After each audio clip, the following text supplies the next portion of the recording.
Motion is life and rest is death. यानी कि जब तक गति संभव है आपकी जिंदगी संभव है, और जिस दिन आप रुक गए उसी दिन आपकी मौत निश्चित है। इस चीज को सीधा सीधा अगर मैं जोड़ूं तो देखिए, गति और विराम यानी कि मोशन और रेस्ट को मैंने यहाँ पर जिक्र किया है, इन दोनों का। ये वास्तव में है क्या चीज़, मैं आपको बारीकी में नहीं ले जाकर के सीधा थोड़ा थोड़ा बताता हूँ कि मोशन वो चीज़ होती है या वो कंडीशन होती है, वो स्टेट होती है जिसमें कोई ऑब्जेक्ट टाइम के रिस्पेक्ट में अपनी पोजीशन चेंज करते हैं। और रेस्ट क्या होता है, रेस्ट यानी कि विराम वो कंडीशन होती है जिसमें कोई ऑब्जेक्ट टाइम के रिस्पेक्ट में अपनी पोजीशन चेंज करे ही नहीं। ठीक, अब दिक्कत ये आती है, जैसे कि मैं अगर कहूँ कि ये जिस अर्थ पर मैं खड़ा हूँ मैं रेस्ट में हूँ, लेकिन ये जो अर्थ घूम रही है, अब ये अर्थ को अगर मैं और बारीकी से देखूं तो अर्थ घूम रही है सन के चारों तरफ, यानी कि हम सन को यहाँ पर मान सकते हैं रेस्ट में।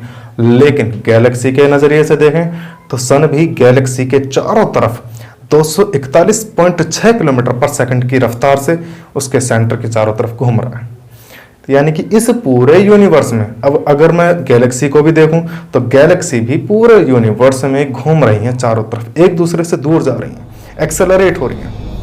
इन्हीं चीज़ों को बताया गया था, ये चीज़ें जितनी मैंने अभी तक जिक्र किया है ये सारी चीज़ें हैं मोशन की। ठीक है, यानी कि इस पूरे यूनिवर्स में कोई भी ऐसी चीज़ नहीं है जो कि पूरी तरीके से रेस्ट में हो, और कोई भी ऐसी चीज़ नहीं है जो कि पूरी तरीके से मोशन में हो। अब इसका सीधा सीधा एग्जाम्पल मैं आपको एक छोटे से एग्जाम्पल से बताता हूँ। मान कर चलिए, कल्पना कीजिए आप और मैं एक ट्रेन में सफ़र कर रहे हैं, कहीं जाने के लिए निश्चित दूरी पर हम जाने के लिए हम खड़े हैं। आपको मैंने बोला कि आप जरा प्लेटफार्म पर रुकिए, मैं अगले स्टेशन से होकर वापस आता हूँ, तब आपसे मुलाकात करता हूँ। तो आप स्टेशन प्लेटफार्म पर खड़े हो गए, मैं रेल में बैठ गया। अब रेल में मेरे साथ अन्य भी साथी हैं, यात्री हैं जो कि यात्रा करने के लिए बैठे हैं। अब जैसे ही रेल स्टार्ट करेगी, वो रेल 70 किलोमीटर प्रति घंटा की रफ्तार से चल रही है। तो आपको वो रेल 70 किलोमीटर प्रति घंटा की रफ्तार से चलती हुई ही दिखाई देगी। क्यों? क्योंकि रेल जिस ट्रैक पर चल रही है वो ट्रैक अर्थ पर बिछा हुआ है, अर्थ के रिस्पेक्ट में ही आप खड़े हुए हैं। लेकिन अब अगर आपसे मेरी मोशन की पूछा जाए तो आप मेरा मोशन भी यही बताएंगे कि आप भी 70 किलोमीटर प्रति घंटे की रफ्तार से ट्रेन के साथ साथ चल रहे हैं। लेकिन अगर मैं अपनी मोशन को मेरे जो यात्री हैं उनसे पूछूं, मेरे जो पैसेंजर साथ के पैसेंजर हैं उनसे अगर मैं पूछता हूं, तो वो क्या कहेंगे कि आप कहीं नहीं जा रहे हैं, आपकी मोशन नहीं है, आप रेस्ट में हैं। यानी कि मोशन और रेस्ट जब तक इनकम्प्लीट है तब तक, जब तक कि इनका कोई फ्रेम ऑफ रेफरेंस यानी कि निर्देश तंत्र नहीं बताया जाए। निर्देश तंत्र मतलब ऐसी कोई सिस्टम जिसके रेफरेंस में हम ये ना कहें कि भाई किसके रेफरेंस में पूछा जा रहा है। अब अगर मैं आपसे किसी बाइक की स्पीड, कोई बाइक जा रही है तेज की निकल करके, उस बाइक की स्पीड पूछूंगा तो आप कब बताएंगे? एक दो कंडीशन बनती है उसको बाइक की रफ्तार बताने के लिए भी। एक तो वो कि आप बाइक पर खुद बैठे हैं, एक वो कि आप बाइक से बाहर हैं यानी कि अलग हैं, उस रेफरेंस से अलग हैं, उस सिस्टम से अलग हैं, उस फ्रेम ऑफ रेफरेंस से अलग है। ठीक, अब अगर मैं यहाँ पर खड़ा होकर उस बाइक के ऑब्जर्वेशन करता हूँ तो मैं उस बाइक की स्पीड बताऊंगा जितनी उसकी स्पीड वो चला रहा होगा, जो इतना उसमें मीटर शो हो रहा होगा। लेकिन अगर आप उस बाइक के चलाने वाले के पीछे बैठे हैं और आपसे पूछा जाए कि इस बाइक राइडर की स्पीड क्या है, तो आप बोलोगे 0, क्योंकि आपके रिस्पेक्ट में वो चल कहाँ रहा है। आप भी बाइक से रिलेट हो, वो जो ड्राइवर है वो भी बाइक से रिलेट कर रहा है, यानी कि दोनों की स्पीड 0 है। लेकिन मेरे अकॉर्डिंग तुम दोनों की स्पीड वही स्पीड है जो कि बाइक की स्पीड है। इसी चीज को हम नाम देते हैं कि थ्योरी ऑफ रिलेटिविटी, जिसको आइंस्टीन ने बहुत सोच समझ कर बताया था, जिसको एल्बर्ट आइंस्टाइन ने बहुत ही विचारपूर्ण तरीके से इनका गहन अध्ययन करने के बाद ये थ्योरी दी थी कि थ्योरी ऑफ रिलेटिविटी क्या है। आज हम इसी थ्योरी ऑफ रिलेटिविटी के बारे में बात करने वाले हैं, तो चलिए शुरू करते हैं।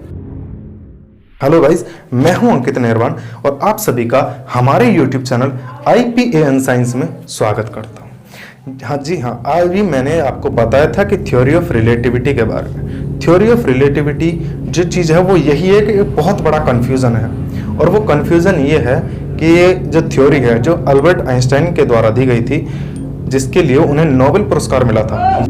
ये थ्योरी एक ऐसी थ्योरी है जो कि पूरे ऑल ओवर वर्ल्ड में इसको समझने वाले उंगलियों पर गिने जा सकते हैं। इतने कम है, क्योंकि इतनी टिपिकल है। क्योंकि टिपिकल वो क्या है कि इसमें कंफ्यूजन ज़्यादा है। वही चीज़ अपने चित्त अपनी पट्ट करना वही कंफ्यूजन है। इसी वजह से इसको समझने वालों की संख्या उंगलियों पर काउंट की जा सकती है। देखिए, मैं आपको इसे आसान भाषा में समझाने की कोशिश करता हूँ। कोई भी मोशन हो या रेस्ट हो, हम तब तक कंफर्म नहीं कर सकते उसको जब तक कि हमारा फ्रेम ऑफ रेफरेंस कंफर्म ना हो कि हम किस रेफरेंस में बता रहे हैं आपकी स्पीड को। अब कल्पना कीजिए, जैसे कि मैंने थोड़ी देर पहले आपको बताया था कि आप प्लेटफार्म पर खड़े हैं, मैं ट्रेन में हूँ। अभी तक मैंने बताया था ट्रेन की रफ्तार 70 किलोमीटर प्रति घंटा है। मैं उस ट्रेन की छत पर चला गया, ठीक है, और मेरे हाथ में एक बॉल है, ठीक।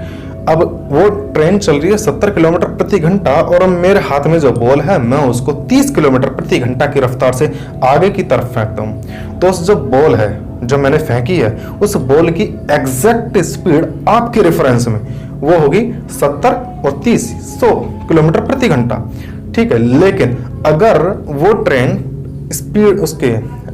ट्रेन प्रकाश की रफ्तार से यानी कि लाइट की रफ्तार से यानी कि 3 लाख किलोमीटर प्रति सेकंड की रफ्तार से चले और मैं उसकी छत पर हूं और मेरे हाथ में एक टॉर्च हो जो कि मैं उसको जलाता हूं, तो उसी डायरेक्शन में जलेगी जिस डायरेक्शन में ट्रेन चल रही है। तो जो लाइट जो ट्रेवल करेगी, जो टॉर्च वाली जो लाइट ट्रेवल करेगी, उस लाइट की जो स्पीड होगी वो हमारे अकॉर्डिंग हो जानी चाहिए डबल, क्योंकि स्पीड ऑफ लाइट ट्रेन की और स्पीड ऑफ लाइट उस टॉर्च वाली, तो दोनों को जब हम ऐड करेंगे तो लगभग 6 लाख किलोमीटर प्रति सेकंड की रफ्तार हो जाएगी। लेकिन माइकलसन मोरले के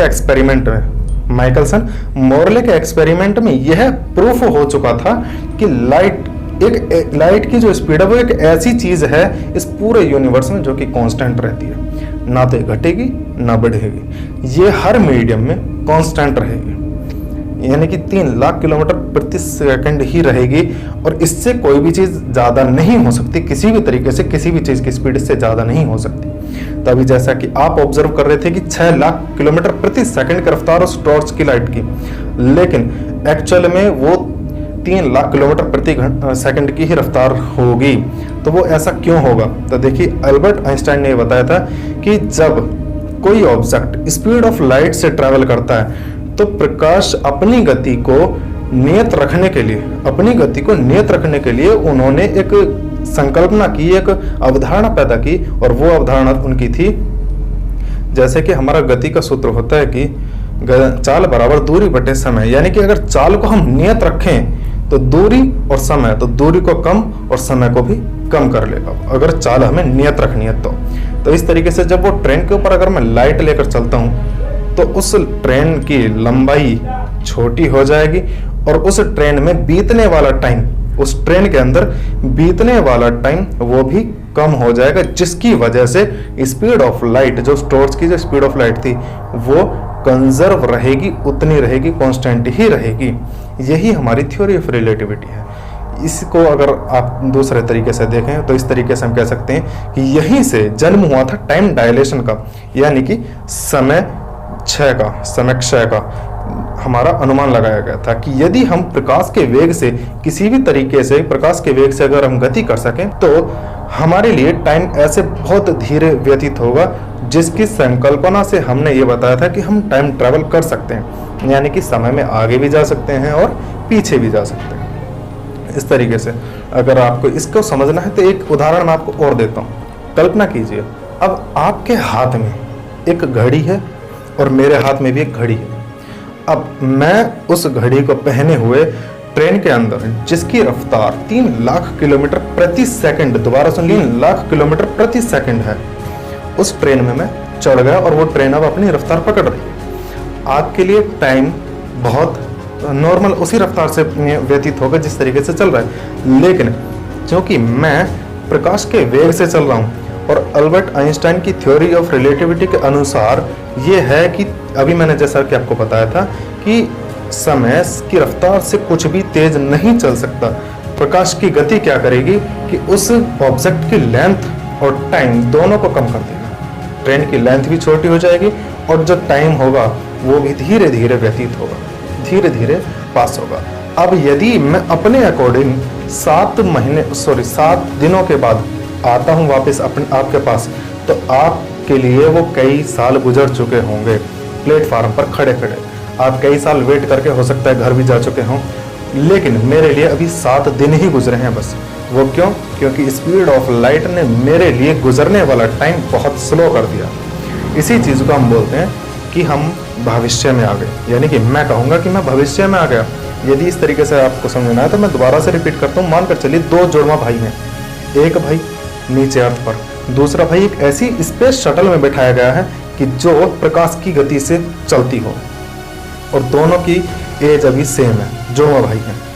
तो एक प्रकाश के वेग से निकल गया। अब वो अपने अकॉर्डिंग 7 दिन बाद यदि आता है, 7 क्या 1 महीने बाद भी आता है, तो उसके लिए यहाँ पर अर्थ पर कई साल गुजर चुके होंगे, और हो सकता है कि उसका जो जुड़वा भाई था वो बूढ़ा भी हो चुका हो, लेकिन अभी आपके लिए सिर्फ और सिर्फ 1 महीना ही गुजरा है। आप अभी वैसे ही यंग जवान दिखोगे, लेकिन आपका जो साथी है वो बूढ़ा, आपका जो भाई है, जुड़वा भाई है, वो आपको बूढ़ा नजर आएगा।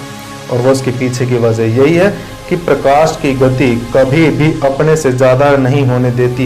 या कुल मिलाकर अगर हम कहें कि प्रकृति अपने नियमों को नहीं बदलती, अपने अंदर की चीज़ों को बदल सकती है। दोबारा से सुन लीजिए, प्रकृति कभी भी अपने नियम को नहीं बदलती, अपने अंदर की चीज़ों को बदल सकती है। जैसे कि उसका नियम था कि चाल बराबर दूरी बटे समय, चाल नहीं बदलनी चाहिए, लेकिन अपने अंदर के जो कंपोनेंट थे उनको बदल सकती है। चाल उसको दूरी को बदल सकती है और समय को बदल सकती है, लेकिन अपना जो उसका खुद का नियम है कि प्रकाश की गति से कुछ भी चीज़ तेज नहीं हो सकती, उसको कभी बदलने नहीं देगी, उसको कभी टूटने नहीं देगी। इसी तरीके से अन्य रोचक जानकारी के लिए बने रहिए हमारे साथ हमारे YouTube चैनल पर। धन्यवाद। जय हिंद, जय भारत।